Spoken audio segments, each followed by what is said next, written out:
사도신경하심으로 우리의 신앙을 하나님 앞에 고백합니다.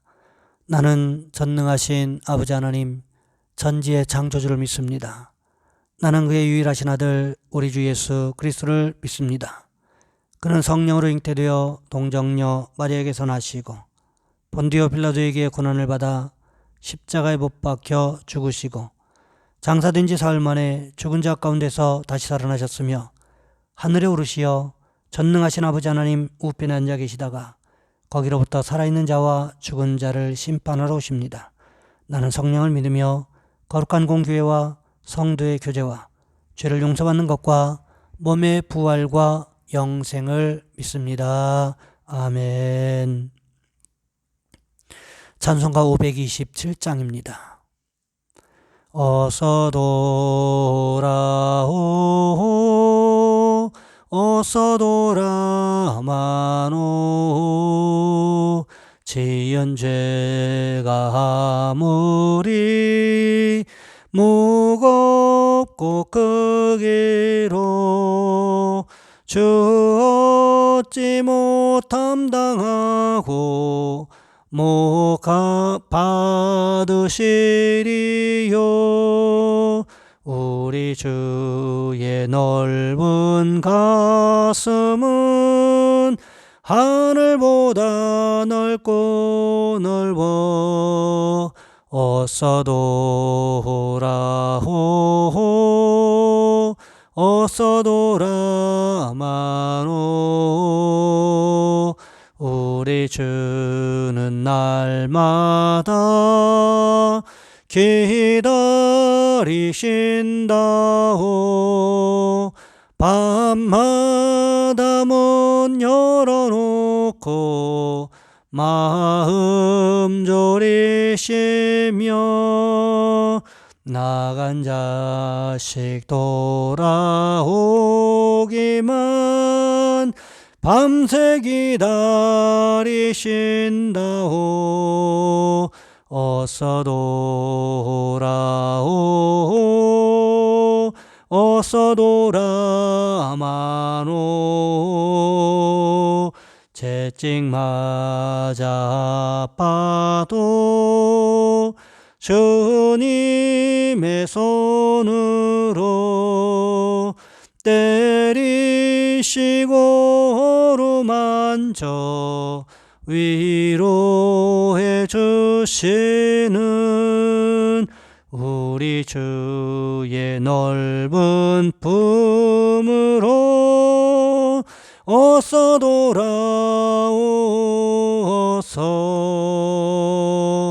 아멘. 오늘 말씀 요한복음 3장에서 보겠습니다.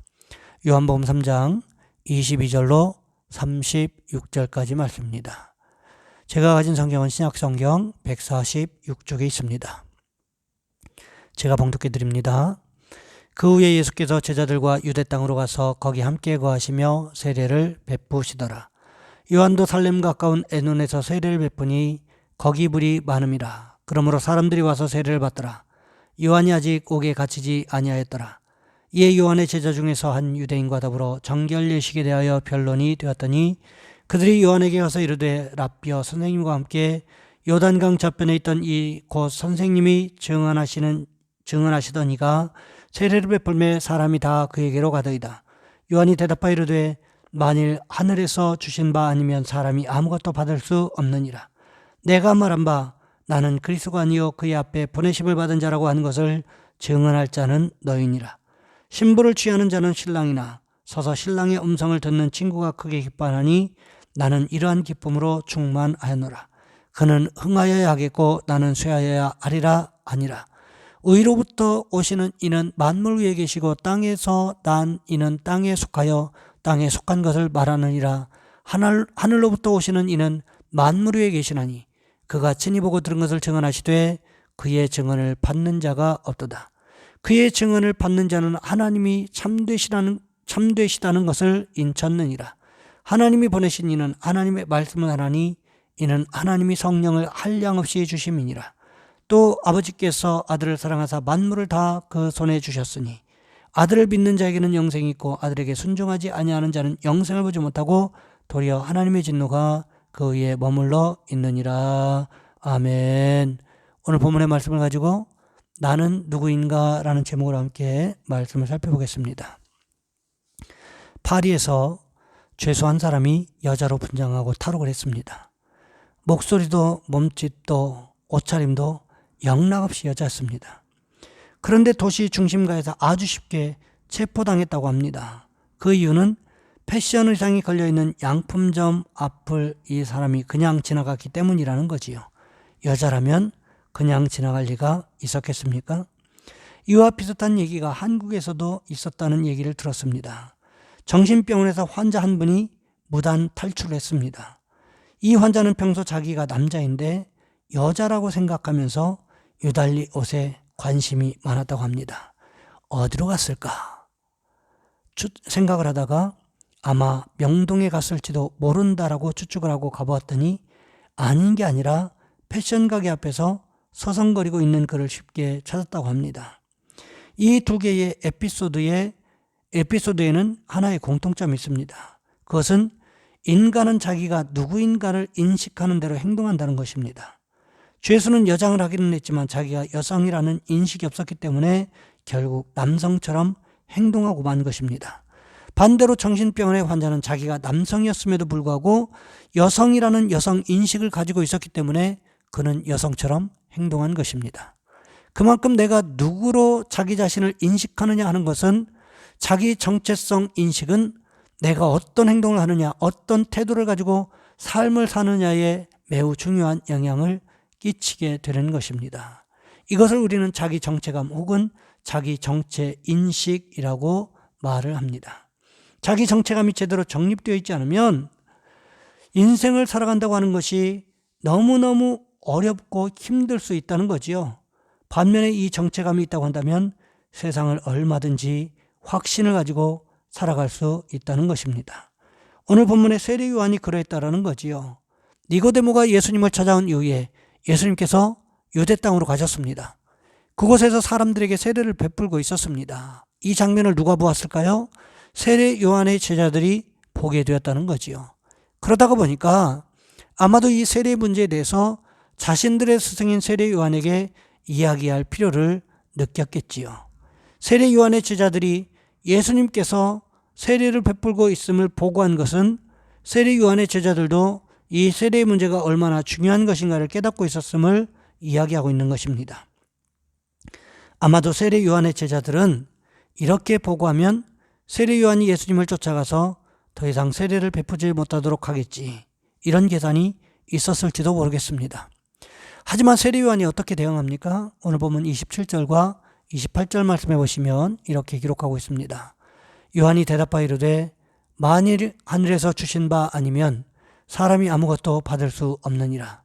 내가 말한 바 나는 그리스도가 아니요 그의 앞에 보내심을 받은 자라고 한 것을 증언할 자는 너희니라. 세례 요한은 무엇을 이야기하고 있습니까? 예수님께서 세례를 베푸시는 권한은 내가 왈가왈부할 문제가 아니라는 거지요. 하나님께서 예수님께 세례를 베풀 수 있는 권한을 허락하셨는데 내가 어떻게 왈가왈부할 수 있겠느냐고 이야기하고 있는 것입니다. 하나님께서 주신 권한이기에 그저 순종해야만 하는 권한이 자신에게 있을 뿐이라고 세례 요한은 이야기하고 있는 것입니다. 우리도 마찬가지라는 거지요. 하나님의 말씀에는 순종이 있을 뿐이지 내 생각이 어떠한가에 대해서 말할 이유가 없다는 것입니다. 세례 요한은 거기에서 한 걸음 더 나아가서 이미 이전에도 내가 메시아가 아니라는 사실을 공개적으로 이야기했음을 다시 기억시켜 줍니다. 이전에 내가 이미 메시아가 아니라고 말하지 않았느냐. 그러면서 나는 내가 광야에서 외치는 소리라고 메시아로 오실 그분, 예수님의 사역의 길을 미리 준비하는 것이 내 사역의 전부라고 하지 않았느냐고 이야기하고 있는 것입니다. 여러분, 세례 요한은 자신이 그저 하나님의 아들이 오시는 그 순간, 이 땅에 임하시는 그 순간을 준비하기 위해서 온 전령이라는 사실, 예수님의 오심을 사람들에게 전하고 그리고 그 오심을 준비하는 것까지, 사역을 시작하는 것을 준비하는 것까지가 바로 자신이 해야 될 일임을 명백하게 이야기하고 있는 것입니다. 세례 요한은 자신의 제자들에게 계속해서 결혼잔치의 비유로 이야기하고 있습니다. 오늘 보면 29절과 30절 말씀해 보시면 이렇게 기록하고 있습니다. 신부를 취하는 자는 신랑이나 서서 신랑의 음성을 듣는 친구가 크게 기뻐하나니 나는 이러한 기쁨으로 충만하였노라. 그는 흥하여야 하겠고 나는 쇠하여야 하리라 아니라. 결혼식의 주인공은요, 바로 신랑과 신부입니다. 결혼식에서 가장 주목받아야 될 대상은 바로 신랑과 신부라는 거지요. 결혼식장에 있는 다른 모든 사람들, 가족들과 친구들 또는 친분이 있는 모든 사람들, 이런 사람들은 모두 들러리일 뿐이지 결코 결혼식의 주인공이 될 수 없다는 것입니다. 혼인잔치에 필요했던 사람들, 잔치 동안만 필요했던 사람들이 바로 들러리인데 이 들러리들이 주인공이 되는 법은 절대 없습니다. 들러리는 들러리일 뿐입니다. 결혼잔치의 주인공이 되는 법이 없습니다. 오늘 본문의 세례 요한이 말하고 있는 자신의 역할은 어디까지나 결혼식의 주인공인 신랑 되신 예수 그리스도를 사람들에게 알리고 소개하는 것뿐이지 결코 내가 결혼식의 주인공이 될 수 없다는 것이지요. 사람들은요, 은근히 자기 자신을 중심으로 모든 일이 돌아가기를 원하는 모습들이 있습니다. 그래서 이런 이야기가 있지요. 태양이 지구를 중심으로 돌고 있다고 하는 것을 천동설이라고 합니다. 지구가 태양을 중심으로 돌고 있다고 하는 것을 지동설이라고 하지요. 그렇다면 세상은 돈을 중심으로 돈다고 하는 것은 하는 최근의 학설은 무엇일까요? 바로 돈동설이라고 합니다. 여기서 한 걸음 더 나아간 학설이 있습니다. 세상은 나를 중심으로 돈다고 하는 것입니다. 극단적인 이기주의의 표현이라고 할 수가 있겠지요. 세상은 나를 빼놓고는 아무런 의미가 없다고 이야기하고 있는 것입니다. 정말 그럴까요? 그렇지 않다는 것입니다. 우리는 하나님께서 나를 사용해 주시는 것만으로도 감사할 줄 알아야 합니다. 사실 세상에 얼마나 많은 사람들이 있습니까? 우리 지역에도 얼마나 많은 사람들이 있습니까? 그 많은 사람들 중에서 우주의 주인이신 하나님께서 나를 불러서 사용해 주신다고 하는 것, 이것이 얼마나 큰 영광입니까? 예전에 저희 어머니께서 그런 말씀을 하신 적이 있습니다. 집에 큰 말이 나가면 작은 말이 그 일을 감당한다고. 무슨 뜻일까요? 사람이 없어서 일 못하는 법은 없다는 것입니다. 하나님의 일도 마찬가지라는 거예요. 내가 아니면 그렇지 않습니다. 하나님께서는 내가 아니더라도 또 다른 누군가를 불러서 하나님의 일을 해나가십니다. 하나님의 부르심에는 후회하심이 없다고 성경은 분명히 기록하고 있습니다. 그러하기에 우리는 하나님께서 우리를 불러주신 것만도 감사해야 하고 하나님께서 나를 사용해 주시는 것만도 감사할 줄 알아야 한다는 것입니다. 그렇게 감사하는 모습이 있을 때 비로소 하나님께 영광을 돌릴 수가 있다는 거지요. 그럴 때 우리 기쁨도 충만해질 수가 있다는 것입니다. 세례 요한을 보시기 바랍니다. 예수님께서 세례를 베풀고 있다는 소식을 세례 요한이 들었을 때 얼마든지 기분 나쁘고 마음이 상할 수도 있었습니다. 하지만 세례 요한은 그렇게 하지 않았다는 거지요. 어떻게 이럴 수가 있었을까요? 하나님께서 여기까지 나를 사용해 주신 것만도 감사하다는 마음, 하나님 앞에 쓰임받는 것만으로도 영광이라는 마음가짐이 있었기 때문에 그럴 수가 있었다는 거지요. 바라기는 우리에게도 이런 모습이 있기를 원합니다. 그러므로 인해서 날마다 하나님 앞에 감사와 영광을 돌려드리면서 살아가는 저와 여러분 우리 모두가 되시기를 주님의 이름으로 부탁을 드립니다. 이 시간 우리 한 목소리로 함께 기도합니다. 우리 교회가 선교하는 선교사님과 교회를 위해서 또 오늘 주신 말씀을 기억하면서 주여 한번 간절히 부르신 후에 한 목소리 함께 기도합니다. 주여, 사랑의 하나님, 우리를 도와 주시기를 원합니다.